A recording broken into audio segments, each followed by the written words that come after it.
This is StarTalk.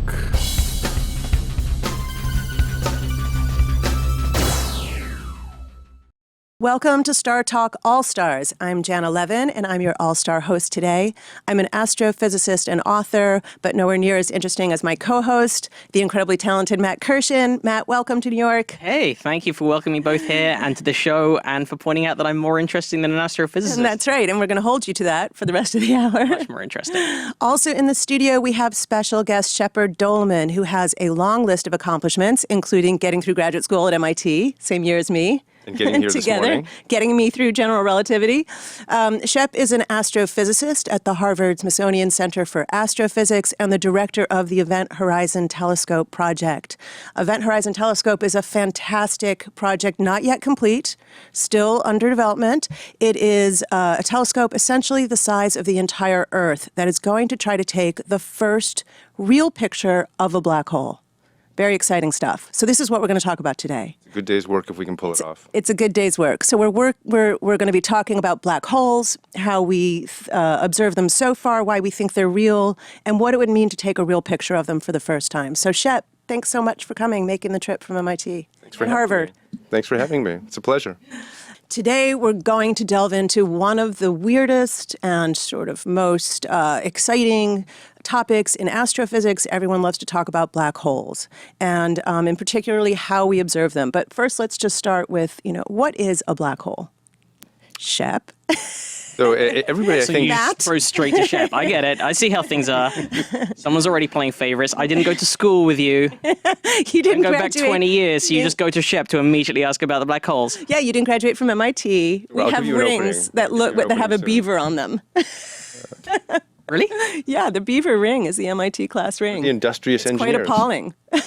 Yeah, I know. All right. That face says it all. Oh, because of building things. All right, that makes a lot more We sense. build telescopes, we image black holes. That's what we're all I get about. you. So black holes, So black holes, what are they? what are they? Well, everyone has some idea of what a black hole is, but essentially it's when gravity's run amok. It's when mass collapses in on itself to the point where gravitational runaway is inevitable. And nothing can keep matter from infalling to a singularity, to a point. And the interesting and defining thing about a black hole, and this is what we all probably know about, is that there's this membrane called the event horizon around the black hole. And that's the point outside the singularity where gravity is so strong that even light can't escape. And Is that's it an named actual- after the movie. It's the other way around, actually, but it's... Interesting. It's what most people think about when they think about the Event Horizon, the movie, and the spaceship that went into hell and then came back out haunted. So the event horizon means no events that happen on the other side of that line will ever be known to you. So it separates causally, right, two parts of space. Okay. But What happens in the Event What's she Horizon talking stays about? in the Event Horizon. so is will it an be. actual membrane? It's not an actual membrane, it's just a region of space-time that demarks where gravity is so strong that the escape velocity from that mass is the speed of light. So once you pass through it, you really can't get back out again. Yeah. If you could actually stick a light pulse right at the event horizon and racing outwards at the speed of light, it wouldn't go anywhere. It would just sit there. It It's would be one of the- frozen. It would be, just hovering there. It's almost as though space-time's falling in like a waterfall. So what would you see if you were actually right at that event horizon? You would pass the light pulse and think it's traveling at the speed of light. So, but this is a good question, Matt, because you say matter is a dense, crushes under its own weight. A big enough star will crush under its own weight eventually. So is there stuff there? Like people think of a black hole as this incredibly dense object. So when I cross the event horizon, like Matt asked, is there anything there? Usually there's nothing there. nothing there. Especially for It's a the weirdest. supermassive black hole, like the ones that are in the center of our galaxy or in other galaxies, you just pass right through the event horizon like it's not there, but you can't get back out again. It's one of these strange things. That's why philosophers get very dreamy when you talk to them about black holes in a way that they don't when you talk to them about stars, because world lines can go through the event horizon and you don't know what happens. What's a world inside line? there. What's a world line, Shep? A world line is where you are following space and time on your own trajectory. And I go from this point to that point, from point A to point B. But if point B is inside the event horizon, you can't get back out again. So you can't tell your friends where you are or how you got there. Yeah, you know how Google Maps plots your spatial path? They should do a space-time diagram, right? So the world line's your path through space and through time. But sometimes it gets it wrong and it picks like the wrong Massachusetts or whatever, and then it says you need to take a boat and then you need to take a left turn, Right. and then a boat. And then you'll never escape. All right, I get it. But the thing about the GPS units is they do actually have to correct for relativity to get your location right on the map. So our clocks run a little bit slower here on Earth than they do, say, at the satellites. And so they have to correct for that time difference, the fact that our clocks are running slower, that we're aging slightly more slowly, in order to locate you properly on the Earth. So, And I think that's hugely interesting, right? Because Einstein developed this theory of general relativity in 1915, over 101 years ago. And sometimes I imagine going back and talking to Einstein and saying, "Here, Professor Einstein, 100 years from now." Don't have to put on the voice. I do have to put on the voice. If I don't put on the voice, it doesn't sound good, right? So you go back in time and you say to Einstein, do you talk to everyone in the accents that they have? Are you going to start speaking British to Matt? Don't get me started, right? But you talk to Einstein, you would say, 100 years from now, corrections that you discovered will enable me with my phone to take downlinks from a constellation of satellites around the Earth and pinpoint my location to anywhere on the Earth. And of course, he'd be very excited and he would say, "What's a phone?" Right. Because our technology has gone so far beyond what Einstein had that the first thing he'd be interested in is, well, what's a phone? And I thought he refused to memorize his phone number because he said, why would I memorize anything I could look up? Like, why clutter your mind? When you're as bright as Einstein, you can get away with a lot of stuff. Yeah, well, he also said, when I was a student, I was no Einstein. So, how do we know that I these was crazy... also no Einstein as a student, so does that make us kind of on a par? That's right. It works in both directions. Also, I don't know Einstein's phone number, so we're kind of exactly the same person. Did he have a phone number? Intellectually, clearly very similar. Yeah. Wouldn't he have had a phone number?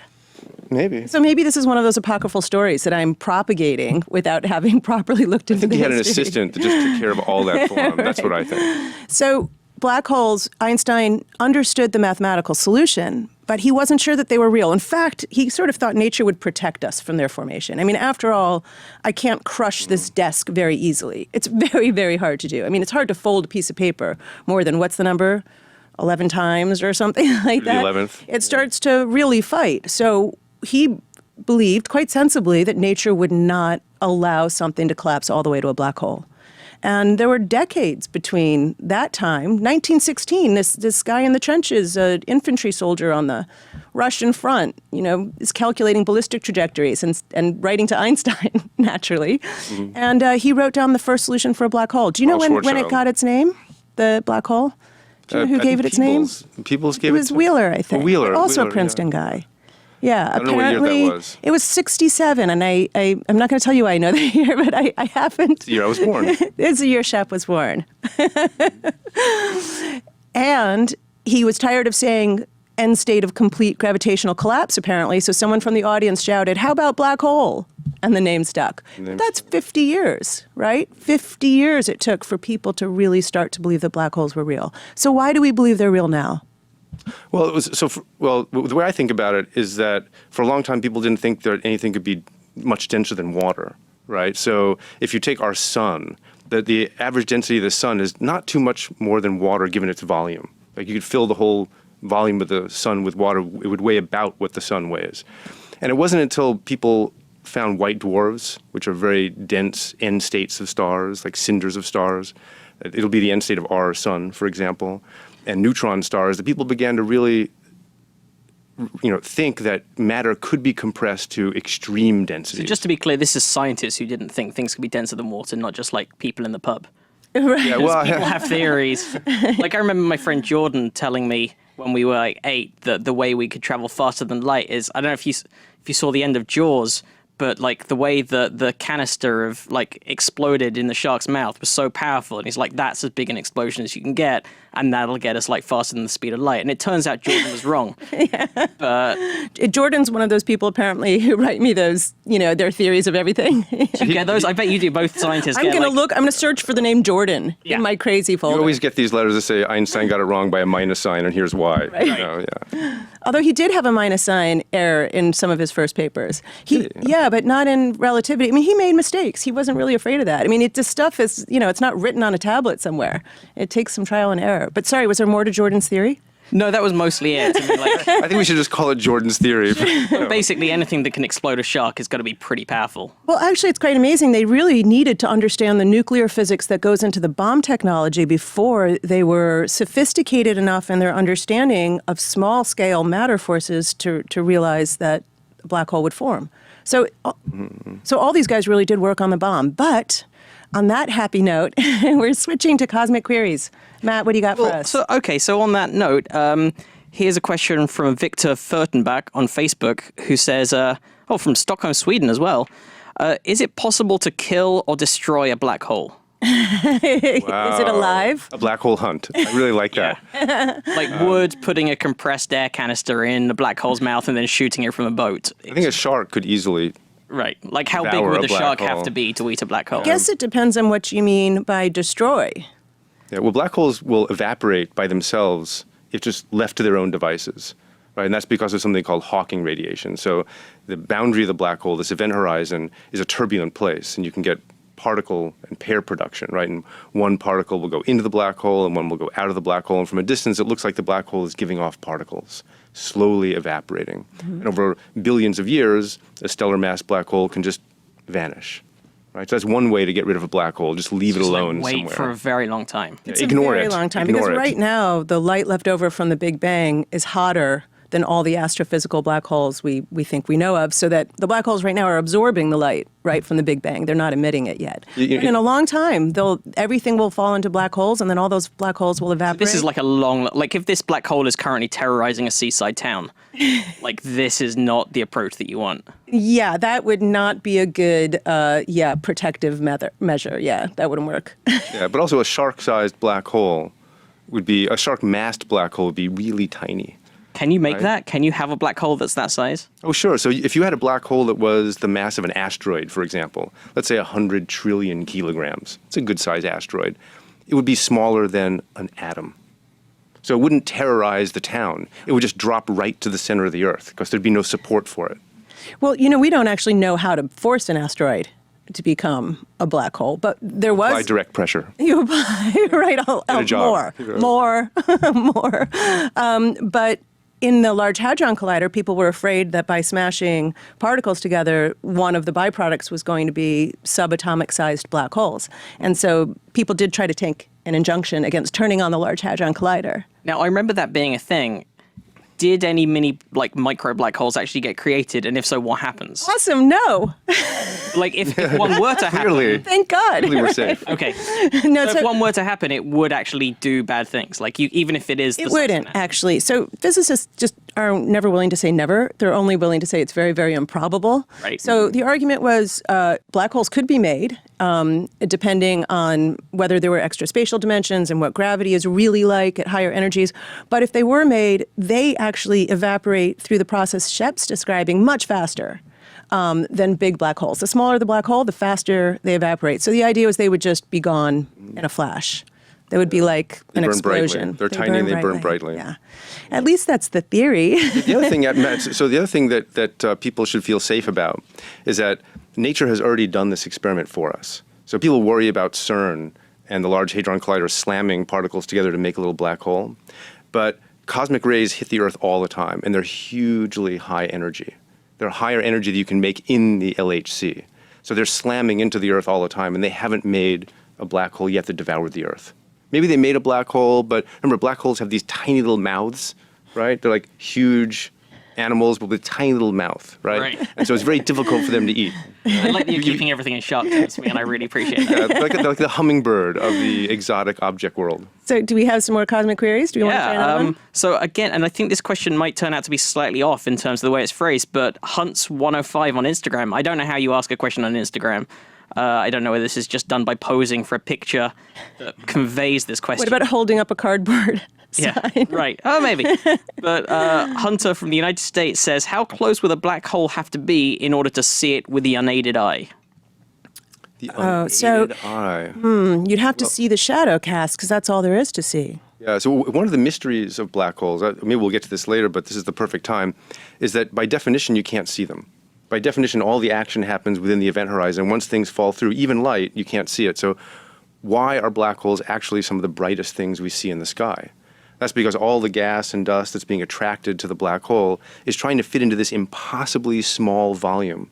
And just as when you rub your hands together, they get hot, the friction of all that gas and dust madly trying to get into this teeny little volume heats everything up to hundreds of billions of degrees. So what you're seeing is everything clamoring to get into the black hole rather than the actual black hole itself. Yes. It's like, You're seeing like the line outside the nightclub rather than what's, like, something's happening inside there and it's pretty special, but all you can see is like this big exciting line outside. Yeah, and the bouncer is kind of like the heat, keeping everybody out. Right. Right, but then you think, right, maybe it's all hype. Right. So what Shep wants to do is take an actual picture of the shadow. So that's something amazing. But to see the shadow means there has to be something bright behind it. So if the black hole is just against a dark sky, there's no hope of seeing it, even unaided. But if it was had the Milky Way galaxy shining behind it, you would see a sort of lensed image of the Milky Way, and you would see the shadow. So it's an interesting question. How close would it have to be? So a black hole the size of the sun is about 6 kilometers across. So how close would 6 kilometers have to be, Shep, do you think, to be able to see it? In the case of my eyes, like right here. Yeah, it would be like within the solar system. Like, so if you're out in the orbit of Pluto, for example, and you look back to the sun, you can't even see that, right? Right. So you'd have to be well within the orbit of Mercury, I would imagine, to even see this kind of thing. Well, so Sebastian Dubus on Facebook says, where is the closest black hole and could we send something to orbit around it? Well, that's a great question. We often joke that the best way to study a black hole is to send an undergraduate with a laser pointer to the nearest black hole and throw them in, right? And then as they go in, the laser, of course, would be Doppler shifted, and you'd see the dynamics. They get extra credit for that, though, right? They totally pass the course. Okay. Yeah. That's going to look really good on the resume. Well, the nearest one is it's just like a few tens of light years away, I think. Like Cygnus right? X1, that's one. I thought it was 6,000 light years away. Oh, fact checkers. Yeah, Well, is there a black hole at the center of the Milky Way? There's absolutely Yes. a black hole at the And center of that's the Milky Way. further away than the nearest black hole. Yeah, that's about 25,000 light years away. Oh, okay, so the nearest black hole, is that also part of the Milky Way, or how does it? Yes. Okay. Yeah, so there's 100 billion stars in the Milky Way, and about a million of them, what did I say, 100 billion? About a billion of them, actually, will one day become black holes. It doesn't mean that they all are now. So there's a lot of black holes just speckled around the galaxy, a lot.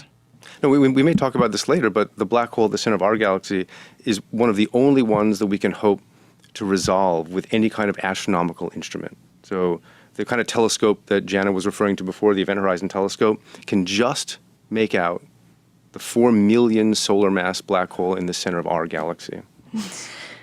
This is a perfect place to break, because we're going to come back to talk about the Event Horizon Telescope and how it's going to resolve that shadow and the excitement of that project. So we're going to take a short break, but stick around so we can talk more with Shep and Matt about Event Horizon Telescope on StarTalk All-Stars. Welcome back to StarTalk All-Stars as we continue to talk about black holes and Event Horizon Telescope. I'm your host, Janna Levin, and I'm very excited to have my wonderful comedic co-host, Matt Kirshen. Hey, Janna. Hey, Matt. Long time no see. Been a while. Been a few seconds. And our science guest, Shep Doeleman. Shep is the leader of the Event Horizon Telescope project. So tell me a little bit more about Event Horizon Telescope. So the Event Horizon Telescope is a project dedicated to the notion that we can see something that we've always been taught is unseeable, right? So everybody knows that a black hole is something that absorbs light, matter, nothing can come out from the event horizon once it's gone into the event horizon. But because all the gas and dust is heated up and you get this effective three-dimensional flashlight all around the black hole, illuminating it from all angles, you can see its shadow or the silhouette that it casts against all that hot gas. So what about Interstellar? Do you know how in Interstellar they show the disk around the black hole, but you can kind of see it above and below? Do you think that was a pretty accurate portrayal? I think that's very accurate. It was very right? accurate. So because it turns out that just like water going down the bathtub drain, everything kind of falls into this pancake shape that's swirling around the black hole. It makes like a disk. Black holes spin the other way around in Australia. That is not true, actually. Although toilets do not also spin that way in Australia. I was just in Australia. I should have checked. Yeah, it's one of the great experiments of our time, looking at toilet bowls. Astronomers spend a lot of time looking at toilet bowls. Astronomers spend all kinds of time looking at things. But the point that Janna is talking about is quite true. There is no behind of a black hole, right? So that came out wrong, didn't it? Anything that's behind the black hole, by definition, gets bent up and around. So the light rays from on the other side of the black hole get bent up and around. So you have this pancake object, and you're seeing the rear side of it flipped up.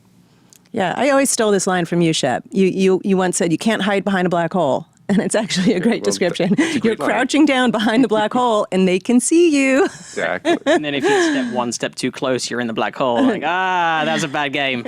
You're gone forever. I shouldn't have done that. I should have paid attention in astrophysics class. Rosie Reeds on Instagram is asking, what is the telescope made of? Oh, what a great question. So first of all, black holes are extremely small. They're the smallest objects theorized by Einstein's gravitational theory. And so to see them, you need a large telescope. So the larger the telescope, the smaller the object you can see on the sky. So to do this, we take radio dishes all around the globe, and we synchronize them with atomic clocks.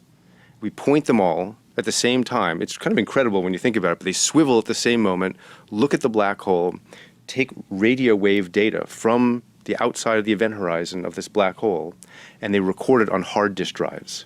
We essentially freeze the light everywhere around the globe, and we bring them all back to a specialized supercomputer that compares them all. It operates exactly the same way that an optical mirror does for an optical telescope. So for an optical telescope, the light rays hit this perfect paraboloidal shape, and they focus it all to a point where your camera sits. All the light is focused to a point. In the Event Horizon Telescope, we replay all of these recordings that we've made all around the Earth, and we adjust the timing of them to make it seem as though there is this huge dish the size of the Earth. And then we synthesize this focal point, and that's where we make the image. So the whole Earth is a telescope. Well, telescopes around the Earth form the telescope. So it makes this like giant machine. So how big? I mean, I remember this comparison. If you resolved the shadow of the black hole from the supermassive black hole at the center of our galaxy, which is how big is it again?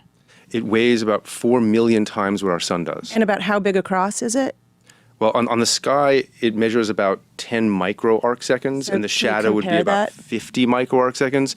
This is the same as trying to observe your favorite citrus fruit on the moon. So it's a tangelo, grapefruit, a pomelo. This is going to sound weird, but I don't actually have a favorite citrus fruit. It does sound weird, and I'm disappointed. I know, and I've been mocked for it in the past because it comes up a lot.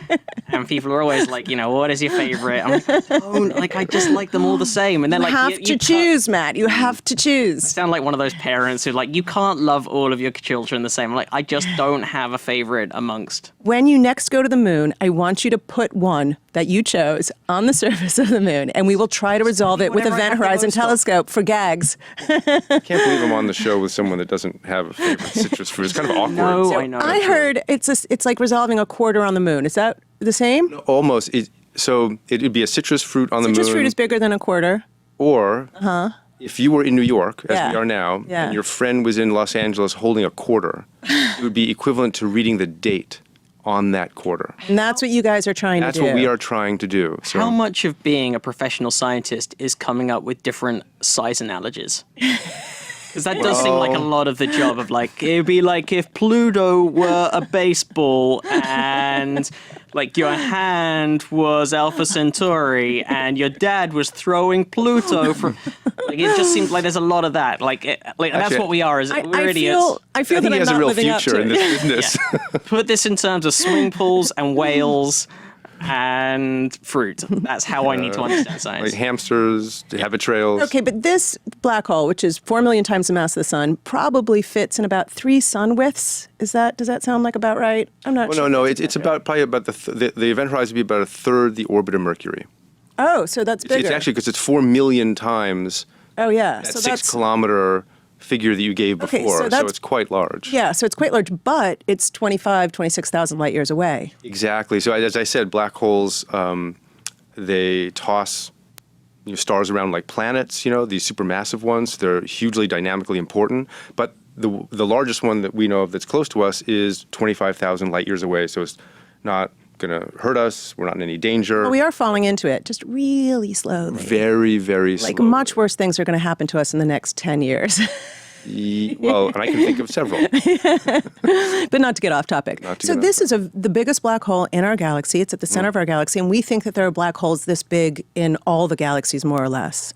Do we have any aspiration for observing the shadow, of taking a picture of the shadow of another black hole, a supermassive black hole in another galaxy? Yeah, so it turns out there's one other wonderful candidate for doing this. So the number one target for us is the supermassive black hole in the center of the Milky Way galaxy. Sag A star. Which is called Sagittarius A star in the constellation Sagittarius. And the other one is in the Virgo A galaxy. And that weighs 6 billion times what our sun does. So it's a big. Real monster. It's a huge monster. So it's 1,000 times, more than 1,000 times bigger. Yeah, it's about 1,500 times. So it would be It's still 1,000 part of the times. Milky Way. No. It's Okay. a different galaxy, a whole different okay. galaxy. And so the only reason why we have any hope of resolving that is because it's so much bigger, even though it's much further away. How much further away it's is it? proportional. So it's about 1,500 times more massive, but it's also about 1,500 times farther away. So it works looks out. about the same on the sky. So a telescope with the same magnifying power would see them both about the same size. So you're basically building a telescope the size of the Earth to take the picture of two things. Yeah, but in the what two entire things they are? universe. Like, you know, I like to say it this way: if I were to be trapped on a desert island with two targets, these would be the two targets, right? So we have one that is kind of a Rosetta Stone, if you will, or it's an exemplar of most of the supermassive black holes in the universe.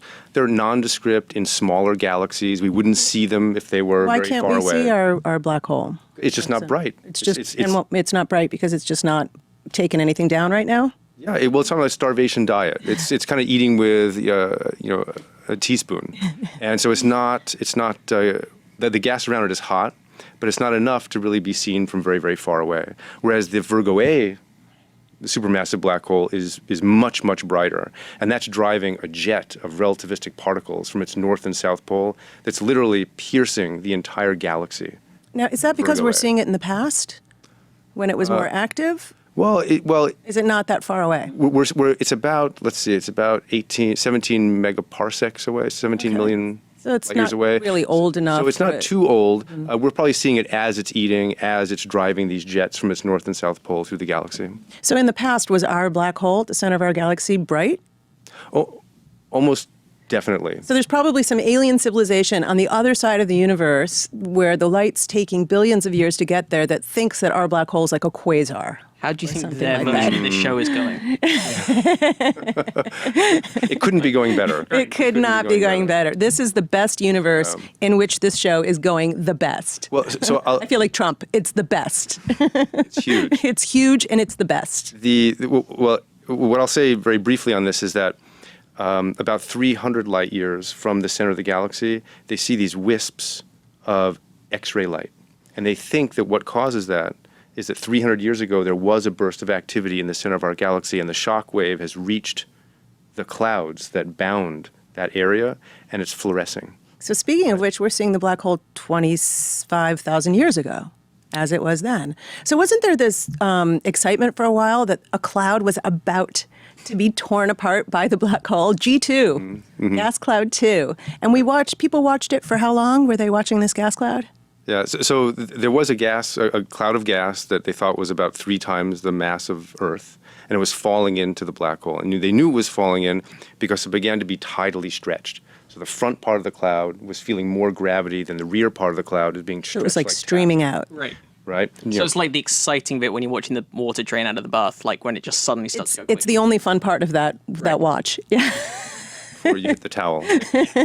But in any event, people thought there was going to be fireworks. There were going to be fireworks, and we haven't seen anything. It's been the biggest dud. Right. Ever. So what do you think happened? Well- Did it just not fall in?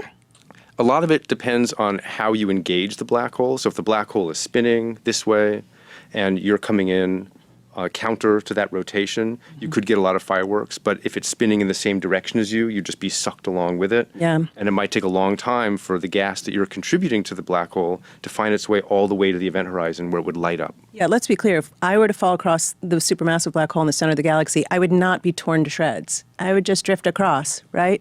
That's Just 'cause drift you are- across happily because I am wee compared to the size of the event horizon. Matt, what do we got? So Carl West on Instagram is saying, will this telescope be studying the effects of Hawking radiation? Probably not. So Suck it, Kyle. No, Kyle. It's a great question, Kyle. I'm going to protect Kyle from Matt here. It's a great question. We know that Hawking radiation exists, but the Event Horizon Telescope is going to see this outline. And Hawking radiation is not likely to affect that outline. There are some cases in which it might. There are some quantum effects that might affect the shadow size, and that's an active area of debate right now. But Hawking radiation itself is something that happens over very long periods of time. And so we probably wouldn't see that dynamically affect the shadow. You know, I should point out that we are getting cosmic queries from our audience through social media. So next time, tune in and send your questions ahead of time, and we may or may not actually get to them. Yeah, so Blair Jackson on Facebook asks, could the Big Bang be the birth of a black hole? And are we all living within a black hole? I almost think it would be the other way around. People have speculated that the black hole could harbor a Big Bang inside. So the black hole is much bigger on the inside than it is on the outside. It could be as big as a universe on the inside. It's like Doctor Who's TARDIS. You know, you go in a small little red box, but inside is an enormous lab. So you fall into the black hole and you think you've got a microsecond before you hit the singularity, but your quantum bits get blown out into a Big Bang. So the second part of that question, where Blair says, are we all living within a black hole? We could be, like this could be the... When we look back at the Big Bang, we might be looking back at the singularity inside a black hole. In that sense, it's not really inside, but in that sense, yeah, although most people don't really take that speculation very seriously, it's intriguing to contemplate. I always find myself kind of going back to that suggestion. No matter how many times people tell me why it's faulty or what the problems are, there's something appealing about that. Well, there's something interesting about the singularity being in every direction, right? So the Big Bang is everywhere you look. Right? So in that sense, it is not unlike a black hole. Yeah, the singularity of the Big Bang and the singularity of a black hole are so similar that people have just kind of tried to artificially sew them together like a quilt and see if it matches. On that same note, Dale Cheslett-Rose on Facebook says, if sound needs air to pass through, did the Big Bang actually make a noise? Well, we're going to talk about this in a gravitational wave episode. In a sense, the Big Bang probably did make a bang in the sense that it rang the drum of space-time, where you imagine the three-dimensional drum of space-time is ringing in response to this kind of chaotic event. So in that sense, it might have, made, in a sense, a noise that if we could record the shape of the ringing drum, we would interpret a sound. Okay. Even in the absence of air. So although there black is hole stuff. eats, it changes its shape slightly, and that changes the gravitational waves that it's emitting. And also around the black hole, the accretion disk can support sound waves, can't it? So this disk that you were describing of all this material falling in around the black hole and flattening it out, it can have a sound wave through that material. As long as you think of sound waves not as being something we can hear with our eardrum, but as being waves mediated by some kind of medium, like gas or dust or something. Or space-time. You sound like a Brooklyn DJ. That Shep. Take that as a compliment. Sounds. It's just not. What's your it's handle? Not just something you can appreciate through your ears, but it's also just about just the feel of the space-time. Anyway, here's my disc. Important question. Also coming from Nick Spinell on Facebook, and I don't know which of you two is going to be the best to answer this. Can we send Hillary and Trump to a black hole? Or they might annihilate each other before they got there. That might be true. Well, here's the interesting thing about black holes. No matter how you feed them, they all look the same. So you can take a black hole and you can fill it full of Hello Kitty dolls. You can put old rusty refrigerators in it. You could throw Donald Trump into it. You could throw Hillary Clinton into it. And after it's done settling down, you would have no idea what went into it. This is kind of deep. There is no way to tell the difference between a black hole made by crushing Donald Trump to a point and that made by crushing Hillary Clinton to a point. Because politicians are the same, man. That's because all politicians are the same. It's just that Massachusetts would vote for one and not the other. That's the only way you can tell. So do we have a last cosmic query in our final few seconds? Our last minute? At least here on Earth? Let me see. Take one from the International Space Station. It'll last longer.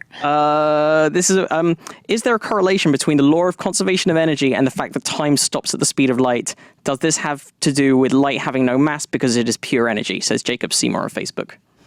I have to read that again. Yeah. Okay, so I'm going to try this. Anything that has no mass will travel at the speed of light. Anything. So we think that there might be subatomic particles that, like neutrinos, some neutrinos, which might also have no mass, and they would have to travel also at the speed of light.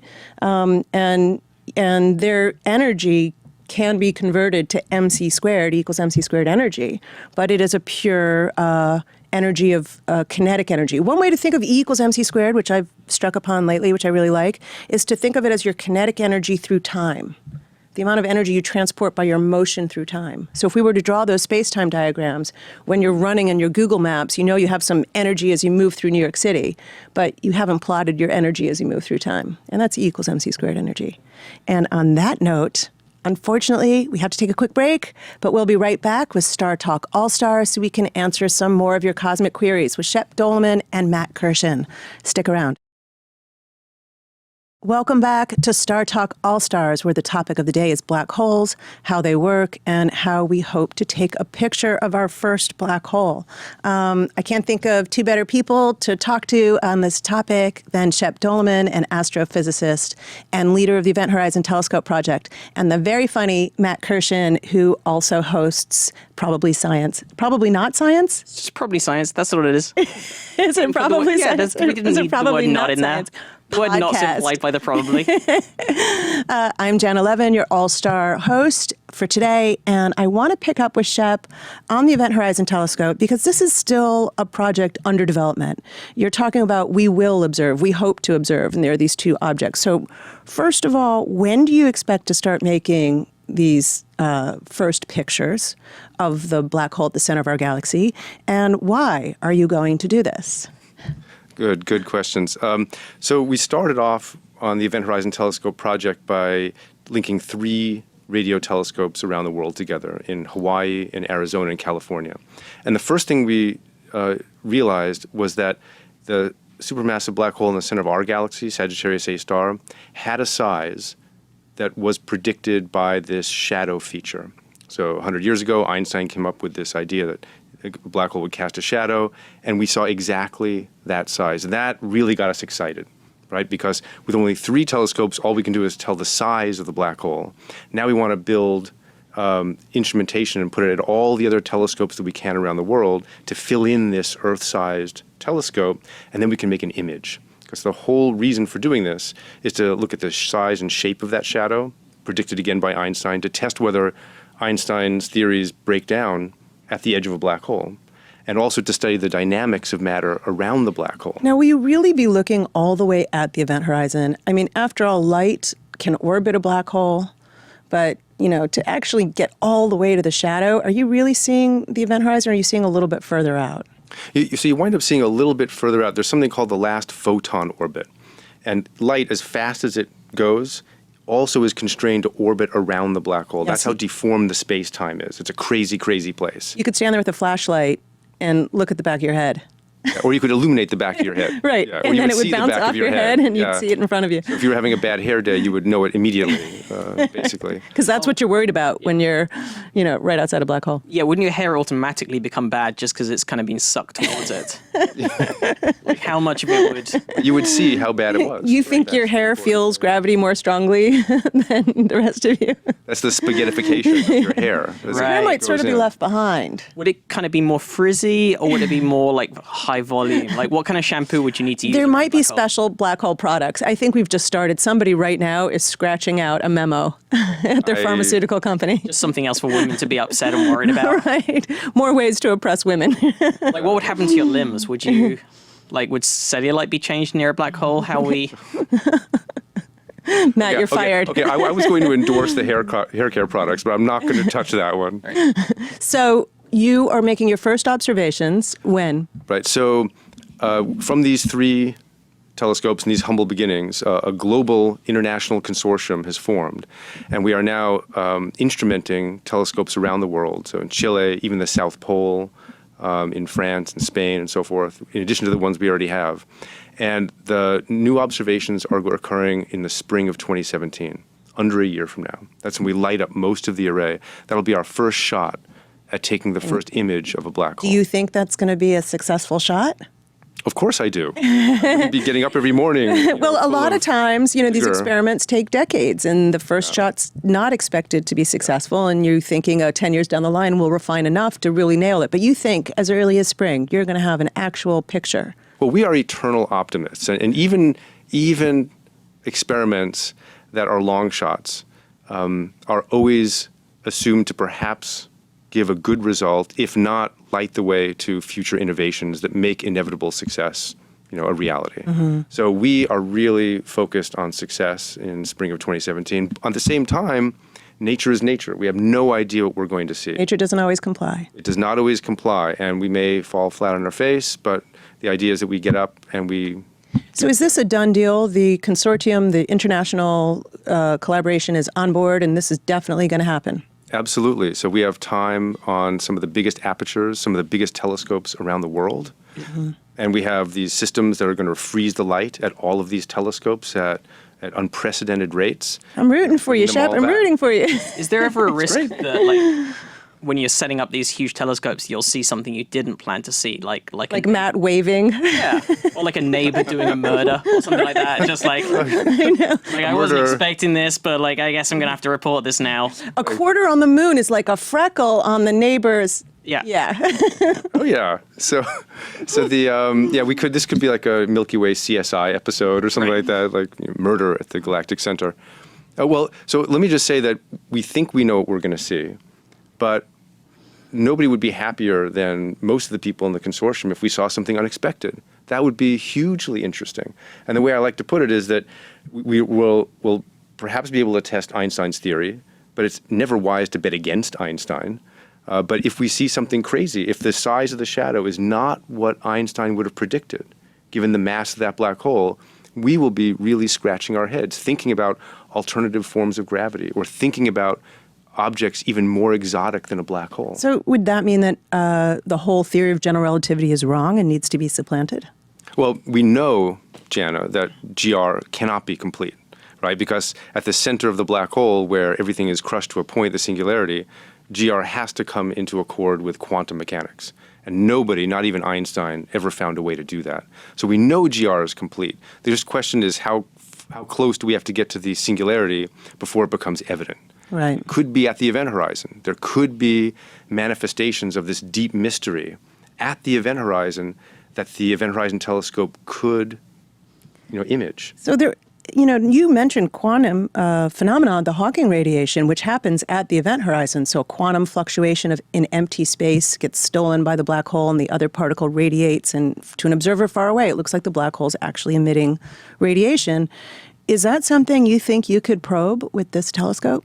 Well, we can't see the Hawking radiation itself, because that's going to be higher energy particles. We know that something strange is happening at the event horizon, right? There's this thing called the information paradox, right? So if you throw an encyclopedia into the black hole, what happens to the information in that encyclopedia? It's I know this one. It's planted by Wikipedia that everyone now uses, and you free up a bookshelf that can be used for photos and that kind of thing. It's a real time saver. Yeah. These black holes. So it turns out that information has to go somewhere. Either the Hawking radiation has to encode it as it evaporates, or it gets frozen onto the surface. A lot of different theories, and in some of those, the quantum states inside the black hole may be in communication with the exterior of the black hole. And in that case, you could wind up with different orbits of photons around the black hole, and the shadow would look different. Now, you don't know exactly how different it might look, but there are ways to think about it from that framework. Now, it's also possible that we just couldn't see any effect, but there's still something going on. But it's just too difficult to imprint it in such a macroscopic object. Yeah, I make it sound easy. It's hugely difficult what we're doing. You make it look easy, Shep. You do make it Well look done. easy. I'm proud of you. Okay. So if people at home want to build their own one of your telescopes, well, how should they go about it? They should not, because we don't want any competition. Don't do this at home, folks. It's quite difficult, and I would say that the only way that we're able to think about doing it is because we have a global team of exceptionally talented collaborators that all make it happen. So sometimes you have to kind of sublimate your own ego, right, to be part of this bigger team. It's What not ego? the lone pioneer. No, it's really a global effort. It really is, and it's a real privilege to work with all these people. Yeah, we're excited for spring. spring 2017? Spring 2017. Okay, stay tuned, people. We hope this show airs before then. We'll have T-shirts by then. I think it's time for the Cosmic Queries lightning round. I think I'm supposed to ding this bell. Ding away, Janna. I'm not very good at taking instructions. I think that's what I'm supposed to do. What do we got, Matt? All right, from Sean Rasmussen, who's a Patreon patron, and I think you've sort of touched on this already. Hi, Dr. Levin. Why is it that general relativity, the theory of the large, and quantum mechanics, the theory of the small, cannot be reconciled as one theory of everything? If I'm not mistaken, Dr. Tyson described general relativity as being a mathematical shortcut on a larger scale, but could these two be unified with the new discovery of gravitational waves, or say a graviton? Thanks for the show! That's in like caps and like a couple of exclamation points. So like really wants to know. Let's hope you got the accent right. Yeah. Well, this is a really important question. I mean, this is what all theoretical physicists pine for, is a resolution of the theory of gravity with the theory of quantum mechanics. So the large theory of the universe on the large scale and the theory of the universe on the small scale. They're very hard to put together. Even if I went through kind of a standard program, this is what I always do when I try to quantize a model of the universe, it doesn't really work with gravity because gravity is so nonlinear. Right? This is not, the effects feed back onto themselves in these very complex mathematical ways that we don't know how to control. So literally, we just don't know how to write it down. It doesn't mean it doesn't exist in reality, but we just don't know how to mathematically write it down. Our tools fail us. And so many people have tried just to find better tools, but it might be the case that they're actually not reconcilable in nature, that gravity in some sense, isn't a fundamental force. So, when I say the temperature in this room is, it's warm in this room, temperature isn't an actual quantity that belongs to anything. It's the collective behavior of group motions of small things. Gravity might be like that. It might be the collective behavior of quantum entanglement and phenomena like that. And that when we look small enough, we realize gravity's not really a thing at all. It's something, an illusion that only emerges on large scales. I mean, this stuff's really interesting. We love not knowing the answers, right? That's why we have jobs. That's why we have something to do. So we build telescopes. Yeah. All right. Travis Sievert on Facebook. Travis Sievert on Facebook says, how do black holes affect time? Presumably there are sharp gravitational gradients in and around a black hole. If so, how do these affect the resulting temporal distribution of matter? Thank you. Oh, that's very interesting. So, well, you mentioned Interstellar before. So in Interstellar, they had this moment when people went close to the black hole, and every hour they spent down there was 20 years outside. That's a real thing, right? So time really does slow down close to the black hole, and they spent time down there, and they came back, and everybody was 20 years older. So there are time gradients near a black hole, and they do affect the dynamics. And when we think about matter and light orbiting the black hole, we have to take those into account. I'm dinging on Shep. I wish I had one of those. We're supposed to go more rapidly. Yeah. We're learning. Drew Pettinelli on Facebook says, perhaps these questions are a little elementary, but how much of our understanding of black holes relies on our understanding of quantum physics? Are there minute values that influence the structure of black holes that we have identified? I mean, in some sense, astrophysically, not at all. Yeah, I mean, but black holes are typically classical kind of objects when you look at them from the outside. So unless we saw Hawking radiation, we wouldn't really be able to see those quantum fluctuations. But there's a whole community of mathematicians that are at their desks with pen and paper who are studying only the quantum aspects. Yeah, only what You'll find them in different buildings on a university campus. All right. Viantus Zerulis, great name, on Facebook says, how useful would space-based radio telescopes be for taking black hole pictures? Oh, they'd be fantastic. So it turns out that one of the big problems we have is the Earth's atmosphere. It's the water vapor in the atmosphere that's similar to what makes stars twinkle for optical telescopes that limits the Event Horizon Telescope. So if we could take a telescope and put it in orbit, They're big, we'd have a telescope as big as the orbital size of that. How big is a radio telescope? How big across? Well, the largest single one we use is about 50 meters across, 150 feet across. And then we have one in Chile that is That'd be hard to get up in space. All right. Mike Schneider's on Facebook says, if two black holes, one being a bit stronger than the other, were to meet, would they in theory cancel each other out? They would just get bigger. In fact, that just happened. LIGO made that first detection, and it's a That's right. wonderful and amazing result. The first time in history we've seen two black holes collide, and what happens is they make a bigger black hole. And some of the mass, though, is released as gravitational wave energy. Thank you for the great questions in the lightning round, but sadly we're at the end of our time today. It's been a great day here at StarTalk All-Stars. Once again, thanks to Shep. If you want to hear more about Event Horizon Telescope, go to eventhorizontelscope.org and follow Matt on Twitter at Matt Kirshen, who is co-host of Probably Science Podcast, which is especially funny when I'm on it. And I'm Janna Levin. Thanks for listening. See you around the multiverse. This is StarTalk.